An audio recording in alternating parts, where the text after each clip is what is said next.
Hello and welcome back to the LFC Transfer Room. Today we are joined by the Athletics' Rob Tanner. How you doing, Rob? I'm good. How are you? Yeah, I'm good, thank you. Looking forward to Thursday's game against Leicester. Hopefully we can get one over on you from the last game. But we'll start off with the elephant in the room. 4-1 against Nottingham Forest. What went wrong? How did that happen? Everything went wrong. It was a dark day for the club. On the pitch, off the pitch, outside the ground. It was a day of shame, really. And really unlike Leicester City, that in many ways. I mean, the fans are normally quite well behaved, and the team normally put up a bit of a fight, even if there's a lack of quality on the pitch. There's normally a bit of passion and a bit of effort, and there seems to be none of that against Forest. I mean, I know it was 8 years since they'd faced their East Midlands rival, and I'm sure Forest had been waiting a long time to have a go at Leicester since they've been in the Premier League such a long time. But you'd expect on Derby Day. I mean, as you'd know, there's always got to be the minimum is the effort, but there just didn't seem to be a lot of it. As soon as the first goal went in, unfortunately, we've seen it a few times this season. You think that Leicester are going to concede more. There's a real brittleness about them this season defensively, and that proved to be the case. I mean, it was all over in 9 minutes, really. I mean, they started quite well. First 20 minutes played some nice football, created some chances. But as I said, as soon as that first goal went in, they looked so vulnerable. They were on the rope straight away, and Forest delivered the knockout blow. So, I mean, it was quite a one-sided game in the end. It could have been more. And that's really, really worrying for Brendan Rodgers. He's starting to get players back from the Africa Cup of Nations and from injuries. So we're expecting better than that. But that was the low point of the season. I mean, they were performing better when they had 17 players out earlier in the campaign. So that was a worry. Yeah, I mean, obviously, as you've said, their injuries have been absolutely massive for Leicester this season. Is that the main reason why Leicester have been failing to, reach the same heights as last season? Well, it's certainly a big factor. When you're losing the likes of Johnny Evans and Jamie Vardy, the two sort of leaders on the pitch, outfield players anyway. That is a real worry, because I think a part of that brittleness and that vulnerability is a lack of experience, a lack of leadership on the pitch. There's nobody to pull everybody else around them together. Shunchu looks a shadow of the player he used to be. Wilfred Ndidi hasn't had a very convincing season, having been one of the best midfield enforcers in the Premier League for the last 2 years. And Yuri Tielemans, who had the armband against Forest, captain the side, was dragged off because of his performance was so ineffectual. He's supposed to be providing that leadership, but it wasn't coming from him either. So it has been a factor, though, all the injuries. Wesley Fofana was a big one. I mean, he is going to be a top defender. I think Leicester will really struggle to keep hold of him when he comes back and he's fully fit. He's not too far away, but he won't be ready for this one. So they've and then the injuries have come at terrible times as well. Just when they're trying to get some momentum, suddenly we'd have a press conference and Brendan would say we've got 2, 3, 4 more out for this game. So it's been such a stop-start campaign from them, up and down, so inconsistent, and I think those injuries have been a big factor. Yeah, obviously last season was a great season for Leicester. Finished 5th, really pushed for the top 4 position, and ended up getting in the Europa League. With it being over halfway through the season now, you're back, you're in the Europa Conference League, and you're sitting 10th at the moment. What's the end goals for this Leicester side this season? Well, for a lot of the players, they're playing for the futures now on a personal level. I mean, Brendan said that there's going to be a squad rebuild. There's got to be an overhaul coming this summer. And there's a number of players he's looking at that to prove that they deserve to still be around. I mean, Leicester haven't lost their ambition to challenge the elite of the Premier League. I mean, they still aspire. I mean, they've got fantastic plans for the stadium, new development all around King Power Stadium. They've spent £100 million on the training ground. They've spent a lot of money, and they're pledging to spend a lot of money. So the club's still aspiring to close that gap if they can, which I think is really, really difficult because it's such a moving target. Because the rich clubs keep getting richer beyond Leicester's own revenue and budgets, so it's going to be tough. So I think for this season, I think consolidation wouldn't be a bad one. I know fans would expect more. The expectation levels through the roof after winning the title and then challenging in the top 4 for 2 consecutive seasons and winning the FA Cup.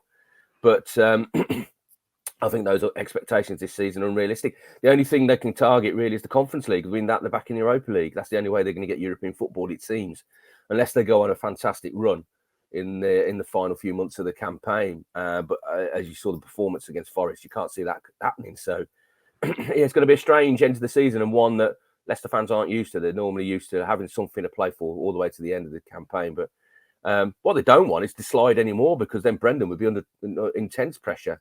There's already some supporters who I think a change could be a good idea, but I think he's still got a lot of credit still in the bank, but we can't afford any more performances like that against Nottingham Forest. Yeah, I mean, you mentioned a rebuild could be on the cards next season. Two players who have been linked with a potential move to Liverpool is Harvey Barnes and Yuri Tillemans. Do you think they're two players that could be sold next season to potentially, give Brendan Rodgers a bit of a refresh? Yeah. Oh, yeah, absolutely. Yuri Tillemans will definitely go, I think. He's been given a new contract offer. It's been on the table for nearly a year now. He hasn't signed it. He's not said he won't sign it, but he said he wants to keep all his options open. Now, from what we understand, he wants to play regular Champions League football. He wants to be at a club that's going to be guaranteed to be in there. And I think he would prefer to stay in England as well, because that's where the money is in the Premier League. So I can see Yuri leaving. He's got one more year. At the end of the season, he'll have 1 year left in his contract. So they won't want him to risk going into that and then getting going for a free at the end of the following campaign. Harvey is an interesting one, because I know they'll want to keep Harvey. But, that's the problem with saying you want to do a rebuild and you want to get rid of the players that aren't performing. If they're not performing for you, who's going to want to buy them? They want only the players that people who want to buy are the ones that are performing, or the ones that have potential to be top players. And Harvey falls into that category. They might not want to sell him, but if somebody comes in with huge money for him, they think, well, if we can reinvest that and get 2 or 3 other players in, they might do that. But I think the priority is to get some of the players who have been underperforming out the squad first. But there will be concerns that people like Harvey will be targeted. Yeah, I mean, you mentioned as well, Rodgers seems to be under a bit of pressure from mainly the fans at the moment. But do you think if he does lose this game massively, it could be a threat to his job? Or do you still, as you said, do you still think he has got a bit more credit in the bank, especially with it being Liverpool? And it certainly won't help his cause if he goes to Anfield and they take another hammering. Excuse me.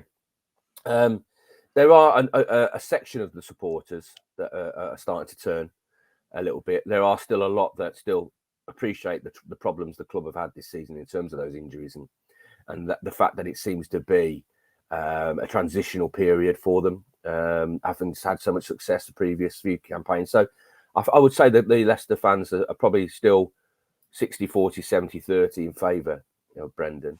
But again, if it's a poor performance and there's a lack of effort again, and they're blown away again, then obviously that pressure starts to mount a little bit. But then you've got West Ham at home on Sunday.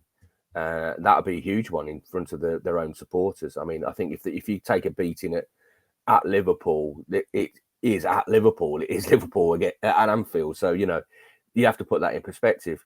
But I think if they took a beating at home to West Ham, and West Ham really did put them to the sword at the London Stadium at the start of the season, then, so you're starting to worry when there's 2-3 performances of similar nature on the bounce. And then I think Brendan might come under a bit more pressure. Yeah, obviously as well, it's a big game for Liverpool in the title race. But what can Liverpool do to hurt Leicester? Where are their weaknesses at the moment? Obviously, as you said, Fofana's out, and I think Castagna too, isn't he? So it's a depleted defence. Do you think that's the main issue for Leicester at the moment? It has been all season. The defence has been the problem all season. I mean, they brought in Yannick Vestergaard to cover for Wesley Fofana, spent £15 million on him, and he just looks the wrong fit. He doesn't seem to suit Leicester's style of play. He's a bit slow on the turn. He's not that mobile centre-half that Fofana is or Suyuncu is. So I think that, I mean, you look at Liverpool's strike force and they'll have them all back from the African Cup of Nations, which is frightening for Leicester at the moment, because defensively they're all over the place. As you saw, if Forest can pull them apart and find gaps. So, and simple things like balls into the box, just crosses. Leicester can't deal with them. Set pieces, they're struggling. I mean, they have changed the way they defend set pieces. They were a mix of zonal and man marking, but now they've gone all man marking, and we thought they looked better. And then against Forest, as you saw, every corner, every ball that was put into the box, they weren't winning it. They weren't challenging for it. So I think Klopp will certainly look at that and go, right, well, every time we get the opportunity to put the ball in box, we will. But then you got to have somebody on the end of them. But and I don't think Liverpool play with a player like Davis, who bullied Sionsu on Sunday. No, but I think just the movement of that front three, as it always has been with Liverpool, will be the key for them, because they can pull Leicester apart if they aren't at it as they weren't on Sunday. Yeah, and on the flip side, how can Leicester, get a result out of this? Obviously, Mark and Trent's going to be a massive target, and if the front three are back, then trying to keep them out. But how can you get a result out of this game, Leicester? They've got to believe. They've got to really improve dramatically in terms of their effort and their aggression in their play. I mean, we have seen that Leicester can bounce back. They are a Jekyll and Hyde side this season. Just when they're on the ropes and people are writing them off, they come back with a performance. I mean, they were so depleted against Liverpool over Christmas and produced a decent performance then. They were really the backs up against the walls then, but they had aggression about their play. They were quick to close Liverpool down, to try and put them out the stride. Then on the counter-attack, I think Patson Daka will start, and Patson is lightning quick. He's been brought in to be eventually Jamie Vardy's successor. He's got fantastic pace. If they can get him in behind, they might have a little bit of joy there. If he's got good support around him as well, if they're quick to support him, that's probably the way they're going to try and play the game on the counter attack, and that might be their best way of going about it as well.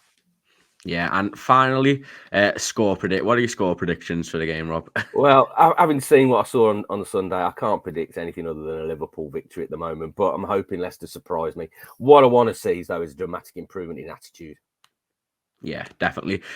Rob, thank you so much for joining us. Make sure you go and check him out on Twitter and all of his articles on The Athletic. But thank you very much for watching, and goodbye.